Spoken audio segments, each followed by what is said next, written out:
புனித அந்தோனியாரே, எங்களுக்காக வேண்டிக் கொள்ளும்.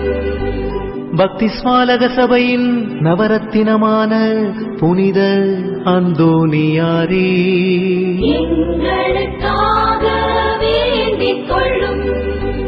பக்தி ஸ்மாலக பிரான்சிஸ்குவை உத்தம விதமாய் கண்டு பாவித்தவரான புனித அந்தோனியாரே, எங்களுக்காக வேண்டிக் கொள்ளும். ஆத்துமாக்களை ரட்சிக்க வேண்டுமென்னும் ஆவலினால் அப்போஸ்தலரான புனித அந்தோனியாரே, எங்களுக்காக வேண்டிக் கொள்ளும்.